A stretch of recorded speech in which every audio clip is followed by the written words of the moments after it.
Serombongan antelop segera kabur ketakutan ketika dari kejauhan muncul sesosok besar seperti singa yang tengah memacu larinya menuju ke arah mereka. Mungkin sebagian antelop merasa heran dengan sosok yang memburunya itu. Sepanjang hidupnya, mereka tidak pernah melihat sosok belang itu. Bayangan mereka mungkin saja mengarah pada singa atau bahkan macan tutul, tapi dengan rupa yang jauh berbeda. Mereka hanya bisa menelan kebingungannya dan melarikan diri demi hidupnya, karena bagaimanapun sosok asing itu sudah menunjukkan ancaman yang sangat berbahaya. Kebingungan yang dialami oleh para antelop juga dirasakan oleh hewan lain seperti zebra, warthog, kerbau, atau bahkan cheetah. Mereka kedatangan tamu tak diundang yang membahayakan hidupnya. Sosok itu bukanlah singa hybrid, bukan juga macan tutul, apalagi cheetah. Itu memang harimau, dan kini mereka jadi pendatang baru di daratan Afrika.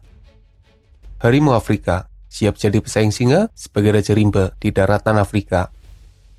Bagaimana mungkin ada harimau di daratan Afrika?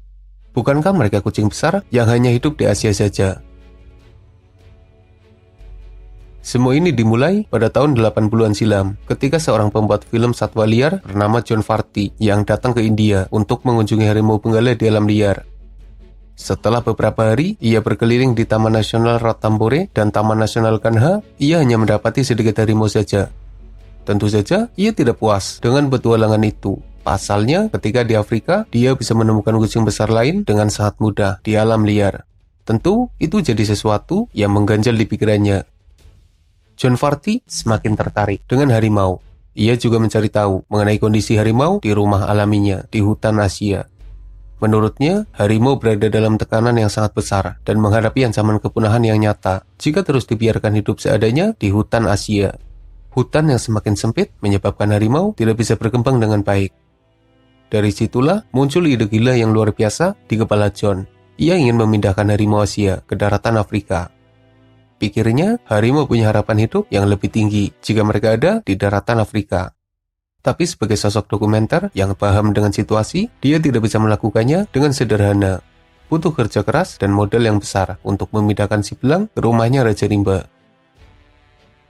Pada kisaran tahun 2000-an silam, John Varty mulai mewujudkan ide gilanya. Ia menyiapkan lahan seluas 8.000 hektar di Afrika Selatan.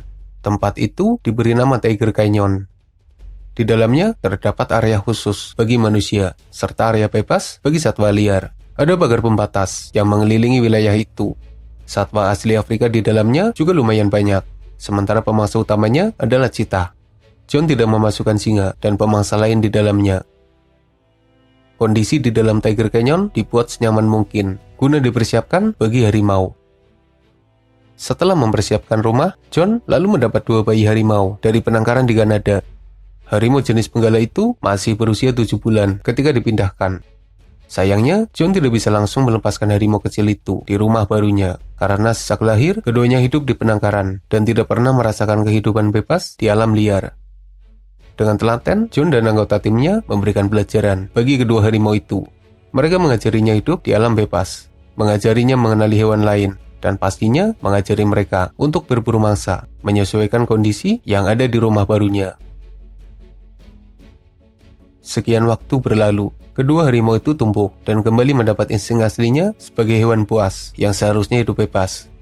Mereka bisa memburu hewan di sekitarnya dan bisa beradaptasi dengan rumah barunya, meski terus mendapat pengawasan dan penjagaan dari petugas yang bertanggung jawab terhadap harimau Afrika itu. Petualangan harimau Afrika itu terus berlanjut. Mereka mulai menguasai keadaan dan perlahan jadi sosok paling dominan di habitat barunya. Kehadirannya jadi ancaman yang ditakuti oleh hewan lain di sekitarnya. Perburuan yang mereka lakukan adalah pemandangan yang luar biasa di daratan Afrika. Sementara bagi para cheetah yang tetap dipertahankan di Tiger Canyon, kehadiran harimau seperti halnya singa.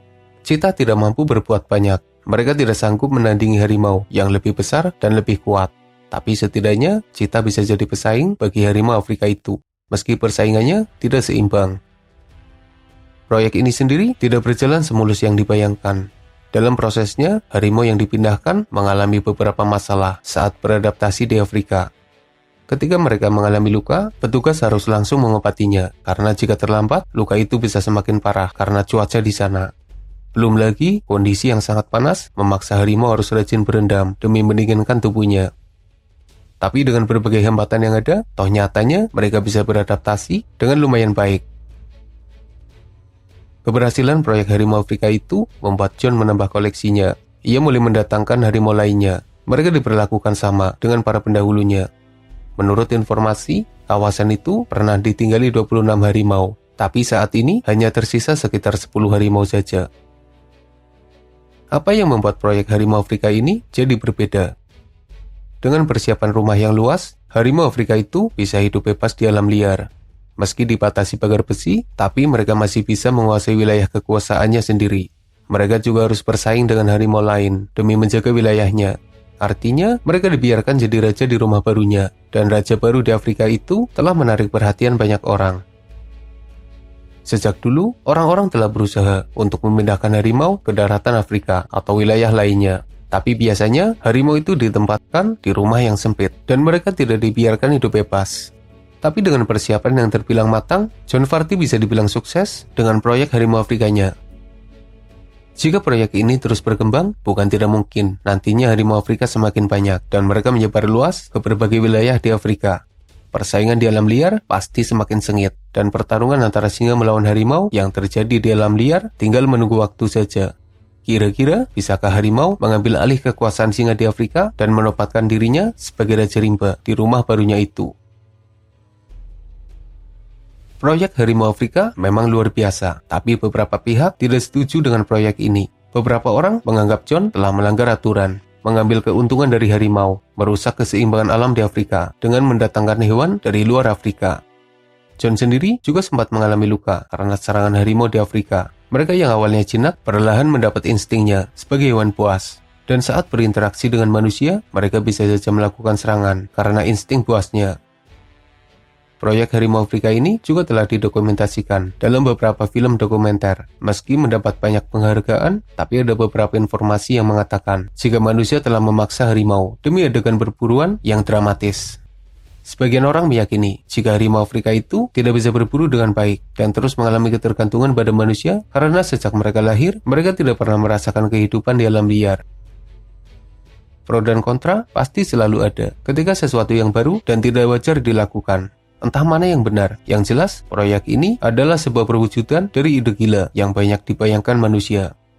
Menurutmu, apakah memindahkan harimau ke daratan Afrika sebagai rumah barunya merupakan ide yang bagus demi menjaga eksistensi harimau yang semakin tertekan di Asia? Atau kehadiran mereka di Afrika malah jadi masalah yang merusak keseimbangan alam di dalamnya?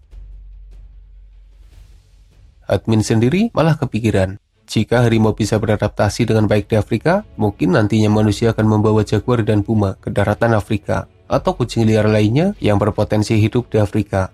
Tapi yang pasti, sosok seperti macan tutul salju akan mengalami masalah jika dipindahkan ke Afrika.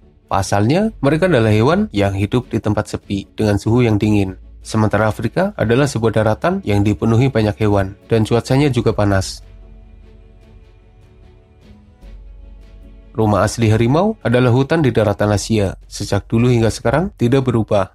Tapi manusia telah membawa si belang ke berbagai wilayah baru. Meski mereka dipelihara di dalam ruangan terbatas, tapi sejauh ini harimau bisa beradaptasi dengan berbagai rumah barunya. Bahkan ketika dilepaskan di savana Afrika, mereka masih bisa beradaptasi dengan baik. Semoga bermanfaat. Makasih udah nonton, dan mohon maaf jika masih banyak kesalahan.